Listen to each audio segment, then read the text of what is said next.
안녕하십니까. 불국토 상조 김주영 부장입니다. 오늘 이 시간에는 다비의례에 대해서 말씀드리겠습니다. 다비의례란 장지에서 화장이나 매장을 하여 고인을 떠나보내는 절차입니다. 장례는 고인의 평소 뜻이나 집안 형편에 따라서 생전에 결정해 주는 것이 제일 바람직합니다. 그럼에도 불구하고 요즘의 추세는 우리나라도 화장이 90% 이상 진행되고 있는 실정입니다. 물론 매장도 일부는 하고 있지만 특히 불자라면 화장을 하는 것이 좋지 않나 말씀드리고 싶습니다. 그럼 다비에 대해서 본격적으로 말씀드려 보겠습니다. 불교에서는 화장을 다비라고 표현하고 있습니다. 스님께서 원적 또는 입적에 들면 일정한 법식에 의거해서 사찰에서 봉행하는 것을 다비 작법이라고 하는데요. 다비는 고인의 몸을 화장하여 낡은 옷을 갈아입게 하는데 그 의미를 두고 있습니다. 다비, 화장하는 것은 헌옷과도 같은 몸을 불에 태움으로써 이성에 대한 애착과 미련을 끊고 새 옷의 주인이 되라는 의미를 담고 있습니다. 따라서 불교에서는 화장을 이상적인 죽음의 마무리로 보고 있습니다. 화장은 우리의 몸인 사대, 즉 지수화풍으로 이루어진 육신을 유골까지도 남김없이 본래의 자연으로 돌려보낸다는 의미가 있습니다. 그래서 화장 후 유골을 매장하거나 봉헌하기보다는 상고라는 것이 불교적 의미가 맞다고 봅니다. 그럼에도 불구하고 유골은 크게 세 가지 방식으로 있는데 그중 하나를 선택해서 모시게 됩니다. 첫 번째는 상골입니다. 말 그대로 유골을 자연으로 돌려보내서 흩어게 가서 뿌리 주는 것을 말하죠. 두 번째는 사찰이나 또는 개인 또는 국가에서 운영하고 있는 봉안당에 안치하는 방식입니다. 세 번째는 자연장입니다. 말 그대로 나무나 잔디, 화초 등을 이용해서 고인을 모시는 겁니다. 하지만 평소 고인과 많은 대화를 통해서 유골에 대한 안치 방식도 고인의 뜻에 따라서 진행해 주는 것이 제일 바람직하다고 볼 수 있습니다. 지금까지 화장에 대한 세 가지 방식을 말씀드렸는데요. 이번에는 화장의 절차와 의식에 대해서 말씀드리고자 합니다. 화장작, 즉 성화원에 도착하면 사망진단서를 제출하고 접수하면 안치 장소에 따라 관을 인도하고 예정된 순서대로 화장을 하게 됩니다. 저희 불국토 상조는 장례 지도사에 따라서 화장장으로 이동하면 되는데요. 그때 번이나 등을 이용해서 같이 이동하게 됩니다. 순서가 되면 화구를 배정받고 관망실에 들어갈 수 있는데 이곳에서는 유리문을 통해 화장로의 사항을 지켜볼 수 있습니다. 화장 시간은 대개 1시간 반에서 2시간 정도 소요된다고 보면 됩니다. 대부분의 화장장에서는 이 시간 동안 고인에게 마지막 기도를 올릴 수 있는 분향실이나 종교별로 의식을 행할 수 있는 공간이 마련되어 있습니다. 저희 불국토에서는 장례 지도사의 지도 아래 기도를 할 수 있는 공간을 마련해 드릴 겁니다. 따라서 유족이 의식을 행하고자 할 경우 관망실 또는 분향실에 영정이나 위패를 모시고 고인을 위해 연불기도를 올리면 됩니다.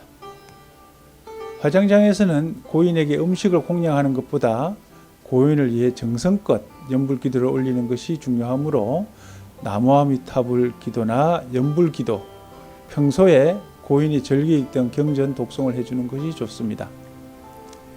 특히 스님을 모시고 할 경우에는 스님의 인도하에 화장의식을 진행하면 되고요.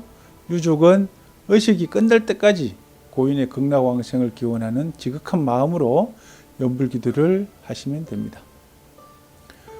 불교의 다비의식 순서는 현대와 같은 기계화된 화장 시설이 아니라 장작더미에 불을 지피는 전통 화장을 염두에 두고 마련한 것이므로 그 상징적 의미를 새기며 기도하는 것이 좋습니다. 안내 방송이나 대기실의 전광판 또는 장례 지도사의 말씀에 따라 화장이 완료되었음을 알게 되는데요. 이때는 관망실에 들어가 화장로에서 나온 고인의 유골을 맞이하게 됩니다. 유족이 지켜보는 가운데 관리인이 유골을 수습해서 유골함하게 담게 되는데요. 분쇄를 원할 경우에는 분골실에서 가루로 만들어 주게 됩니다. 자, 그러면 아까 말씀드린 세 가지 중에 첫 번째 상골입니다. 이렇게 나온 유골을 상골을 하게 되는데요. 상골은 화장장 인근에는 지정된 장소가 있습니다. 그곳에서 상골을 하거나 또는 본인의 선산이 있을 경우에는 선산에서 하거나 또는 고인의 인연지가 있을 경우에는 그곳에 하거나 또는 사찰에서 하시면 되는데요. 요즘에 아무 곳에 뿌리면 안 됩니다. 우리나라 규제가 굉장히 심하게 되어 있고요. 그래서 모든 것은 법식에 따라서 해야 되기 때문에 가능하면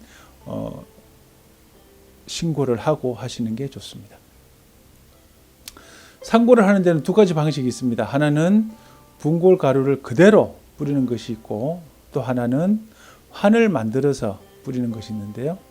환을 만들 때는 반죽한 곡식 가루에 분골을 섞어서 하는 경우도 있고 아니면 밥에 비비는 경우도 있습니다. 이렇게 작은 콩으로 만든 분골은 연못이나 강의 물고기에게 먹이로 주거나 산속에 놓아서 새나 들짐승이 먹도록 하는 것입니다. 이는 생전에 무생명을 섭취하여 삶을 유지했던 고인의 몸을 자연의 생명에게 보시한다는 의미를 지니고 있습니다.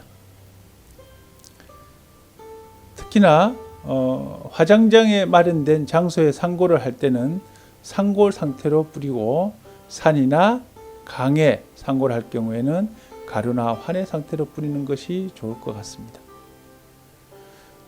아니면 사찰에 다니시는 분, 특히 우리 불국토 상조는 원찰에 있는 분이 많으시죠. 원찰에 있는 분은 스님께 잘 말씀드려서 사찰의 숲, 사찰림에다가 뿌리는 것도 좋을 것 같습니다.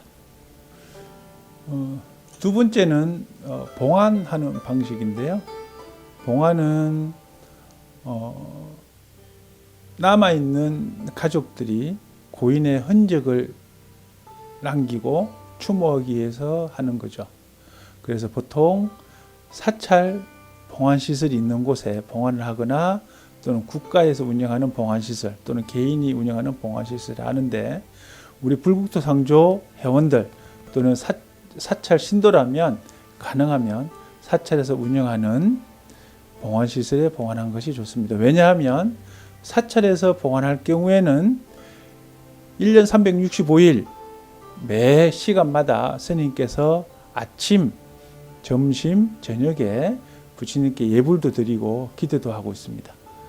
그러면 봉안에 놓은 영가가 매일같이 스님의 기도 소리를 들을 수 있으니까 보다 더 극락왕생을 잘할 수 있다고 보시면 됩니다.